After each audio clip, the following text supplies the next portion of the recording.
ایک بادشاہ تھا، اس میں ایک عادت بد تھی۔ اسے بیٹی سے بہت نفرت تھی۔ اللہ کی قدرت کے اس کے ہاں پہلے بیٹا پیدا ہوا۔ اسے اپنا بیٹا بہت عزیز تھا، بہت ناز و نم اور لاڈ پیار سے اس کی پرورش ہو رہی تھی۔ چند سال بعد ملکہ پھر امید سے ہو گئی۔ ولادت کے دن قریب تھے، لیکن بادشاہ سلامت کو کسی دوسرے بادشاہ کی دعوت پر ملک سے باہر جانا پڑا۔ جانے سے پہلے بادشاہ نے ملکہ کو حکم دیا کہ میں کہیں باہر جا رہا ہوں، اگر میرے آنے سے پہلے ولادت ہوئی، لڑکا ہوا تو ٹھیک، لیکن اگر لڑکی ہوئی تو اسے ہلاک کر دینا۔ بادشاہ چلا گیا۔ چند ہفتے بعد اس کے ہاں لڑکی کی ولادت ہوئی۔ اولاد ماں کو بہت پیاری ہوتی ہے۔ ملکہ رونے لگی کہ اے اللہ، اب میں کیا کروں؟ ولادت کے وقت ایک دائی موجود تھی جو ملکہ کی حالت زار دیکھ رہی تھی۔ اللہ نے اس کے دل میں رحم پیدا کیا۔ اس نے ملکہ سے کہا، اے ملکہ، آپ دل چھوٹا مت کیجیے، میں یہاں سے سب کے سامنے بچی کو ہلاک کرنے کے بہانے لے جاؤں گی، پر میں یہاں سے اسے اپنے گھر میں لے جا کر پالوں گی۔ اگر آپ کسی طرح سے بچی کے لیے خرچ وغیرہ بھیجتی رہیں گی تو آپ کی بچی خوشحال اور آسودہ ہوگی، وگرنہ مجھ غریب کو جو نصیب اس سے اسے بھی پالنے کی کوشش کروں گی۔ ملکہ نے کچھ سونا چاندی زیور وغیرہ بچی کے واسطے تھما دیے، بچی کو اس کے حوالے کیا۔ محل میں یہ بات پھیلائی گئی کہ دائی نے بچی کو لے جا کر ہلاک کر دیا، جبکہ دائی نے شہزادی کو اپنے گھر لا کر پورے ناز و نم سے اس کی پرورش شروع کر دی۔ جب بادشاہ اپنے سفر سے واپس آیا تو اسے یہی احوال سنایا گیا کہ آپ کے جانے کے بعد بچی کی ولادت ہوئی اور آپ کے حکم کے موجب اسے ہلاک کر دیا گیا۔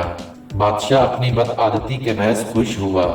دائی نے لوگوں کے سامنے شہزادی کو اپنی نوازی ظاہر کیا۔ کبھی کبھار بادشاہ سے چھپ چھپا کر شہزادی کو لاتی اور ملکہ اپنی بیٹی کو دے کر اس کی ممتا کو کچھ قرار ملتا۔ وہ دائی کو سونا چاندی اپنی بیٹی کی نگہداشت کے واسطے دے دیا کرتی، چونکہ شہزادی کی پرورش اچھے طریقے سے ہو رہی تھی، اس لیے خوب قد کاٹ نکالی۔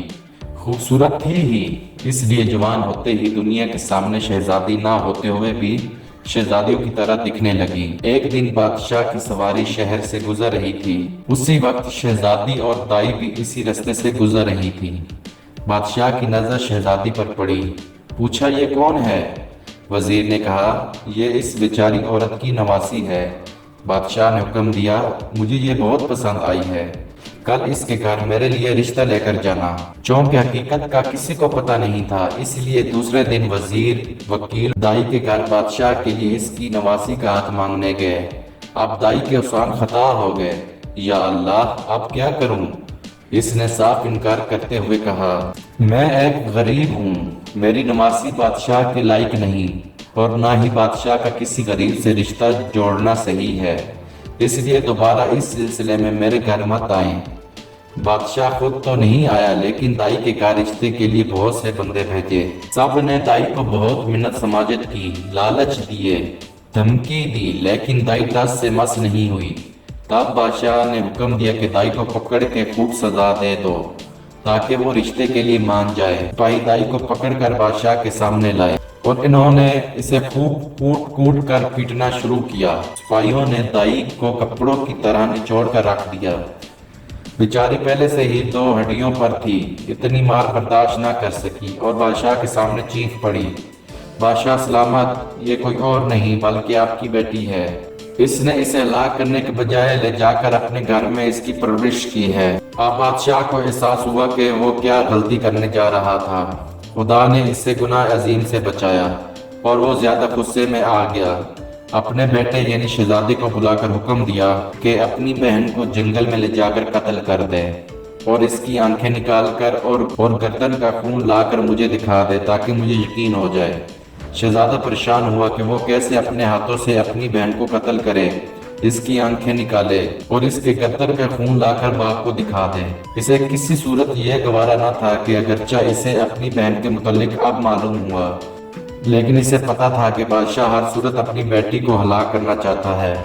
اگر اس نے اسے قتل نہیں کیا تو بادشاہ دونوں کو ہلاک کر دے گا۔ مجبور ہو کر اپنی بہن کو ساتھ لے کر جنگل کی طرف چل پڑا۔ جب دونوں جنگل پہنچ گئے تو بھائی کی محبت بہن کے لیے جوش میں آ گئی۔ बहन से कहा कि मैं किसी सूरत तुम्हें अपने हाथों से कत्ल नहीं कर सकता, मैं तुम्हें यहीं छोड़े देता हूँ। आगे तुम्हारी किस्मत के तुम्हें दरिंदे खा जाएं या तुम बचकर कहीं और निकल जाओ। लेकिन बहन ने भाई का हाथ पकड़कर कहा, नहीं भाई, तुम मुझे कत्ल कर दो, मेरी आंखें और खून ले जाकर बाप को दिखा दो, नहीं तो वो तुम्हें मार देगा, जो मुझे किसी सूरत गवारा नहीं। दोनों भाई बहन एक दूसरे के गले लगकर रो पड़े। आखिर किसी तरह भाई ने बहन को मना लिया। शहजादी आंसू बहाते हुए घने जंगल की तरफ जाने लगी। आखिरी बार पलटकर भाई को देखा और जंगल में घुस गई।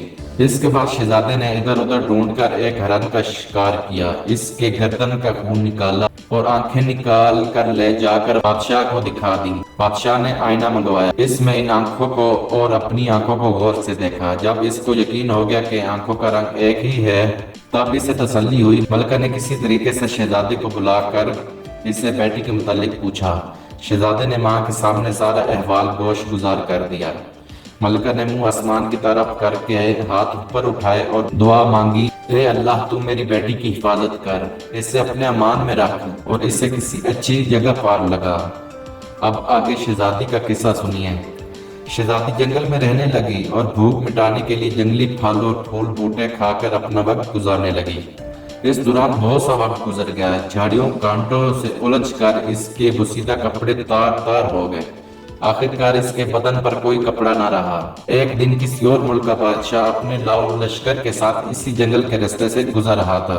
इत्तफाकन बादशाह इसी तरफ जा निकला जिधर शहजादी थी। जब शहजादी के कानों में किसी घोड़े के कदमों की आहट पड़ी तो वो जल्दी जल्दी किसी घने दरख्त पर चढ़ गई और इसके बड़े बड़े पत्ते तोड़कर अपनी सबकोशी करके छुप कर बैठ गई। बादशाह भी आके इसी दरख्त के नीचे ठहर गया। दरख्त घना और सायेदार था। एक तरफ अपने घोड़े को बांधा और दरख्त के साय में कपड़ा बिछाकर थोड़ी देर सस्ताने की खातिर लेट गया। चौंकि इसका मुंह आसमान की तरफ था और वो अपने ख्यालों में गुम था। इसकी नजर दरख्त के घने पत्तों में पुशीदा किसी हैत पर पड़ी। वो उछल कर खड़ा हो गया और बुलंद आवाज से कहने लगा, ए अल्लाह की मखलूक, तुम कोई परी हो, फरिश्ता हो, जिन हो या कोई इंसान हो, जो भी हो, अपने आप को जाहिर करो, मैं तुम्हें कोई नुकसान नहीं पहुंचाऊंगा। शहजादी ने पुकार कर कहा, ए मुसाफिर, मैं एक लाचार लड़की हूँ, मेरे जिस्म पर कपड़े के नाम पर कुछ भी नहीं है। अगर तुम अपने नीचे बिछे चादर को मेरी तरफ फेंक दो ताकि मैं इसे ढांप कर नीचे उतरूं और तुमसे बातचीत करूं। बादशाह ने अपने नीचे बिछे कपड़े को उठाया, इसका गोला सा बनाकर इसकी तरफ फेंक दिया। शहजादी ने इस कपड़े से अपने जिस्म को खूब अच्छी तरह ढांपा और किसी न किसी तरीके से दरख्त से उतर गई। जब बादशाह ने शहजादी को देखा तो इसके हवास गुम हो गए। इसके पूरे मुल्क में कोई इतनी खूबसूरत लड़की नहीं थी। पूरे दिल और जान से शहजादी पर फरिश्ता हो गया। झट शहजादी से कहा, मैं एक बादशाह हूँ, अगर तुम बुरा ना मानो तो मैं तुमसे शादी करके तुम्हें अपनी मलका बनाना चाहता हूँ। अंधा क्या चाहे, दो आंखें। शहजादी ने हामी भरी। वो भी एक ऐसा बंदा चाहती थी जो इसे इज्जत दे। बादशाह खुशी खुशी शहजादी को लेकर अपने मुल्क रवाना हो गया। अपने मुल्क पहुंचते ही बादशाह पहले वजीर के घर जा पहुंचा और इससे कहा, ऐसा समझो कि ये तुम्हारी बेटी है, मैं का रिश्ता मांगने आऊंगा और शादी ब्याह रचाकर अपनी इमानत यहाँ से अपने महल ले जाऊंगा। वजीर ने अदाब जाकर कहा, बादशाह सलामत, आप पूरी तरह से तसल्ली रखें, ये आपकी इमानत है और मेरी बेटी, जब आपका दिल चाहे इसे ब्याह कर ले जाएं। बादशाह शहजादी को वजीर के घर छोड़ आया। अगले दिन वकील काजी बादशाह का रिश्ता लेकर वजीर के घर आ पहुंचे। वजीर ने रिश्ते के लिए हाँ कर दी। एक दो दिन बाद मंगनी हो गई। बादशाह शहजादी के इश्क में सब कुछ भूल चुका था। जल्द ही शादी का न्योता भेजा और शहजादी को ब्याह कर अपने महल लाया। बादशाह और शहजादी अपनी शादी से बहुत खुश थे। इस दौरान बादशाह ने शहजादी से इसके मुतालिक कुछ नहीं पूछा था। चंद साल बाद इसके यहाँ बेटे की विलादत हुई। बादशाह बहुत खुश था। इसने शहजादी से, जो अब मलका बन गई थी, पूछा, अब जब कि अल्लाह ने हम दोनों को औलाद नरीना से नवाजा तो तुम अब एक बेटे की माँ बन गई हो। अब मुझे बताओ कि तुम कौन हो, किसकी बेटी हो और किस जगह से तुम्हारा ताल्लुक है। शहजादी ने किसी तरीके से बादशाह को टाल दिया। माँ वो साल गुजरते चले गए। बादशाह के यहाँ दूसरे बेटे की वलादत हुई। बादशाह ने दोबारा शहजादी से वही सवाल दोहराया। शहजादी ने फिर बादशाह को टाल दिया। आखिरकार इनके यहाँ जब तीसरे बेटे की विलादत हुई तो इस मौके पर बादशाह ने शहजादी की हकीकत मालूम करने के लिए बहुत दबाव डाला। आखिरकार शहजादी मान गई और बादशाह को हकीकत बताई कि वो फलां मुल्क के बादशाह की बेटी है। बादशाह को किसी तरह बेटियों से नफरत थी। इसने किसी तरह मुझे मारने का हुक्म दिया और दाई ने मुझे किस तरह बचाकर अपने घर में मेरी परवरिश की। बादशाह ने किस तरह मुझे देखा और फिर किस तरह अपने भाई के हवाले करके मुझे कत्ल करने का हुक्म दिया। मैं इस तरह जंगल में ख्वार जिंदगी गुजारने लगी। वहां तुमने मुझे देखा, मुझे अपने साथ लेकर आए और मुझसे शादी की। नाजरीन, कैसी लगी आपको हमारी ये कहानी? अगर आपको ये कहानी पसंद आई हो तो उर्दू कहानी ऑफिशियल को सब्सक्राइब कर लें।